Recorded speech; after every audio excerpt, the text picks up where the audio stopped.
Well, welcome to the 1990 series. My name's Amanda O'Shea, the Loving Life Coach from the Serendipity Experience. And I have with me today Amanda Doyle from Bushy, Hertfordshire, near Watford. Amanda, thank you for being part of the 1990 series. Oh, you're welcome, Amanda. It's my pleasure. Thank you for being here. So we met recently in Spain. And I just want to say how you look amazing. Thank you. I feel amazing. You look a very different woman to the woman that I first saw and was introduced to. And so I know that you said you're quite happy to share a little bit of your story. And you know, I think it's fair to say that when we first met, you weren't feeling so good. You know, you had a little bit of what you would describe as anxiety going on, or maybe a lot of anxiety. You had a lot of thinking going on. Yeah, a lot of stuff going on. To take it down briefly, I've been suffering from depression and anxiety for nearly 11 years when I met this wonderful lady. Got to a point where I was so bad. My mum went away with a friend, came back, saw me in the state I was in, and she decided to send me to Spain. Went to this lovely place called Step One Recovery, where I met the lovely Amanda O'Shea. And I spent nearly 4 weeks there, obviously doing full the process. I was on detox for the first week, taking me off my medication, which was such a scary process. You have no idea when there's something you rely on for so many years of your life. The idea of coming off it causes a lot of anxiety, I can tell you, because the first night I was in the right pickle. But that's in the past now. And literally, I was there for, like I said, nearly 4 weeks. And even though I was understanding everything, it still wasn't quite sinking in, like, you know, for you to actually really have it resonate within my head. About 3 or 4 days before I came home, Amanda suggested that I listen and watch these 6 little tiny cartoons that are about 1-2 minutes long at a time. And she said, watch those and see how you go. Well, I watched them, had to watch them twice, because the first time I was thinking, my God, what is all this craziness? Watched them the second time, and I literally had a light bulb moment as regards to what goes on up in my head and why I do the things that I do. And it kind of brought everything together of what Amanda's been explaining for the time I was there. And it just made me realise, if only someone had told me this 10 years ago, I would have not have lost the 10, 11 years of my life to depression and anxiety. So yeah, it's an amazing thing. I'll let Amanda talk a little bit about it first, because she'll explain it probably better than I will, and then she'll probably ask. But yeah, it's amazing. Thank you, Amanda. You know, it was really good.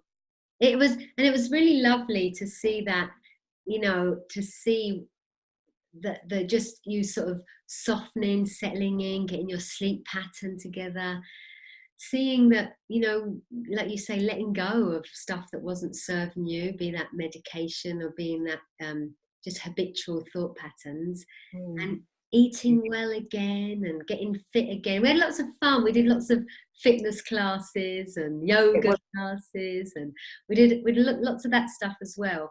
But there is something magical when somebody has that kind of like that little click, you know, that like, oh wow, oh, I see what you're pointing to. And it was like that. I was like, oh my goodness, ding dong, literally.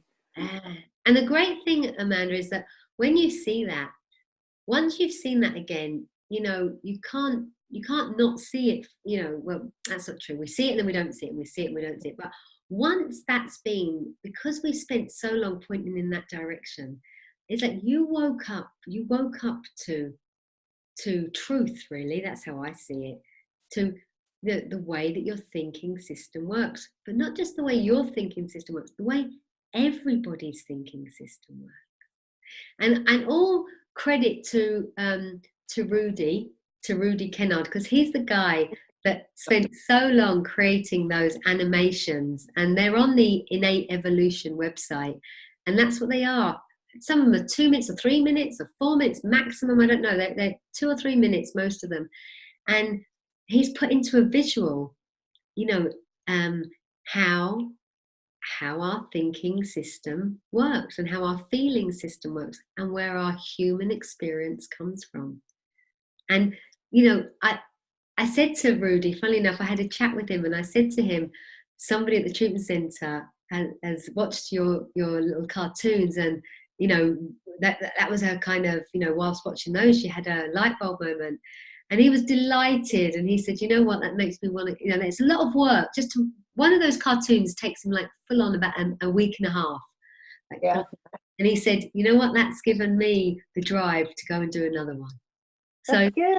yeah, isn't that good? And you know, and in the same way, it's like you'll let that just resonate for yourself now, and you'll watch it play out, and at some point I'm sure that you'll pay it forward somehow, you know, because just having that kind of shift that you've had just means that you're more living in that zone of love. You're not in the zone of fear so much. You're hanging out in that zone of love more. That's just what happens. That's just one of the implications of understanding how it works. When you're in truth, it just, we seem to have an easier ride somehow. And it's all right when we're not. Like, it's all right when we're having a bad moment, or because you know it's coming from your thinking. Yeah. You know, and stuff's gonna happen, right? You know, sometimes like the shit hits the fan, you know. But it just seems like we don't get so dramatic or so caught up in it. I think that people tend, like you said, people, they have these thoughts that come into their head and they actually act on them. As you said, thoughts are not an instruction to do. And it's amazing. It's literally like a flip in my head where, I'm not saying that I have any, it's funny, I don't even have any negative thoughts that I can think of. Whether maybe I have, I've just let them go by, like it says to do and like you've said to do. Like you said, they're just here above you and you don't have to pay them any attention. Obviously, if there's good ones, then yeah, pay them lots of attention because that's great.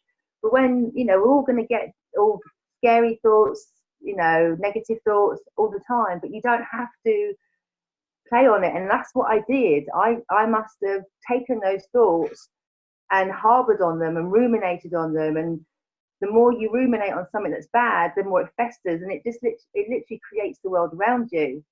And by watching those cartoons, it was even simple little things that when the cartoons explained that there was a building on fire and there was two people. One was feeling courageous and the other one was feeling scared. Now, the reason they're feeling different is not because of the fire, because the building on fire stays the same. It's their different thought processes and how they deal with the situation. If you can see it like that, which is how I did, a penny dropped, it's like, you know, they're not, so you don't have to play on these thoughts. They're just, if I do feel frightened or slightly anxious, I don't even sort of, what you would call it, I don't even try and dissect it. I just let it float in my brain and the thoughts, and then suddenly it just floats away, and then I'm thinking of something completely different.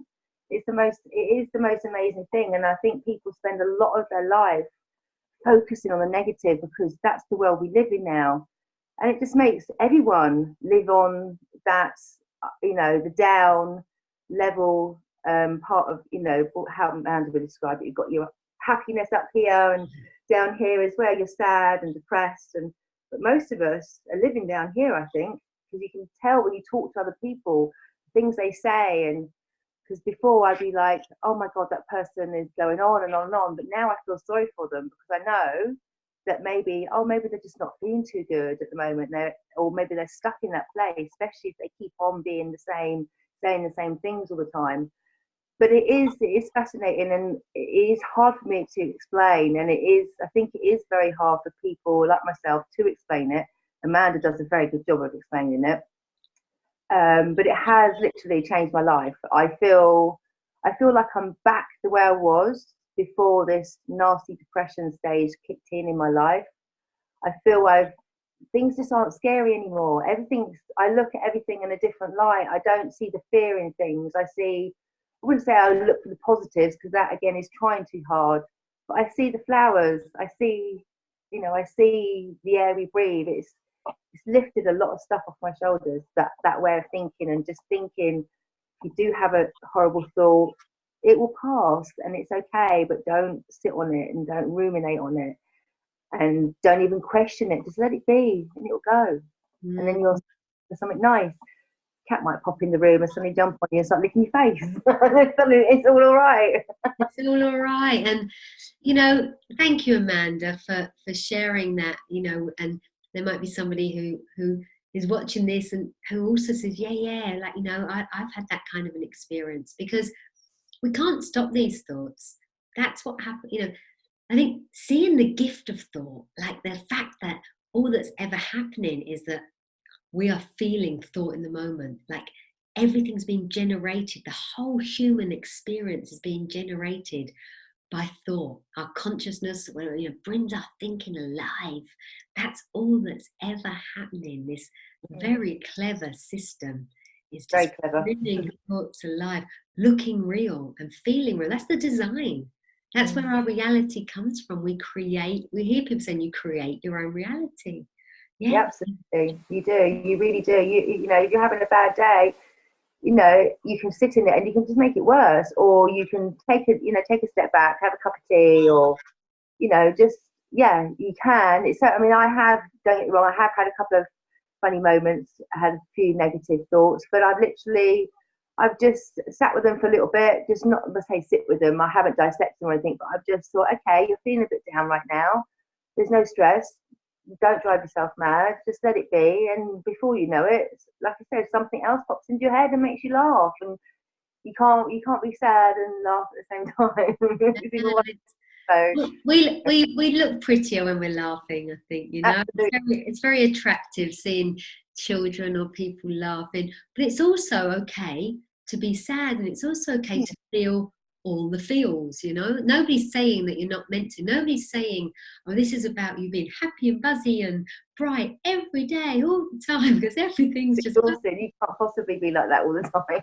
It's about being okay wherever you're at. Yeah. If you're up, you're up. If you're down, you're down, because you understand how it works. And when we understand how something works, it's not so scary. That's the word I was trying to say, that when you are feeling down, it's okay to feel down. Because if you're feeling down, and I would thought, if you have a go at yourself about being down, you're fueling that energy of being down, so therefore you're going to stay down. So I used to do that. Whereas now, if I'm feeling a bit down, which is completely normal, I just think I'm okay with this. It's part of life. It has its ups and downs, and before you know it, I'll be flying high again. Yeah, and that is because we know that's available to us, you know. And I think I would just keep looking in this direction, you know. Keep watching. I'll send you some more cartoons and videos, and keep looking. Keep, you know, get curious, because it doesn't stop. It's infinite, this learning. The more we see, the clearer it gets, and the more it's like, oh wow, the more we just seem to be okay with everything, and then we're not, and then we are, and then we're not, and then we are. The up and down, the roller coaster. Yeah, and that's all that's ever happening. But you know, Amanda, this is how I see it, we don't get exhausted from the things that we do. We're designed to do. We're designed to you know, run up and down stairs and go out on walks and climb mountains, and we're designed to do all that stuff. What really exhausts us is our misunderstood mental activity. Well, I can agree, because when my anxiety, sorry to interrupt you, Amanda, my anxiety is literally, if someone was to ask me what it feels like I've done about 50 marathons. That's how exhausted I am. But it's my brain that's constantly going over and over, and it makes you tired. And what Amanda's saying is so true. And I've applied something that she said to me, you can rest. Once you declutter all this, you rest, and you don't have to fall asleep. Just have a night. You don't have to fall asleep to feel refreshed.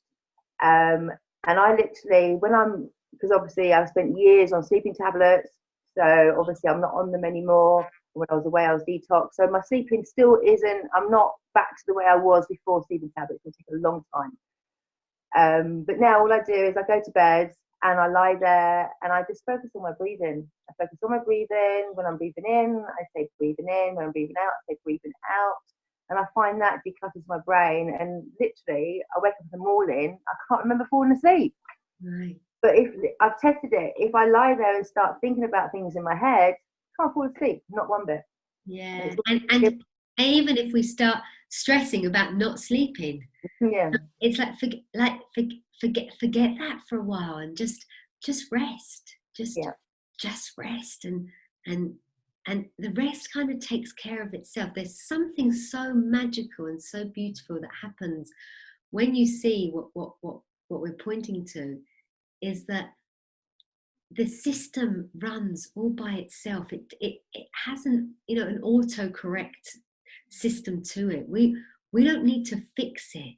If we just leave it alone, it fixes itself. Yeah. It self-corrects. I mean, it doesn't fix itself because there's nothing really broken. It's what it's meant to be doing. But that's the design, for it to self-correct. So then we just get to start again. Yeah. Start again. We start again. Stuff happens.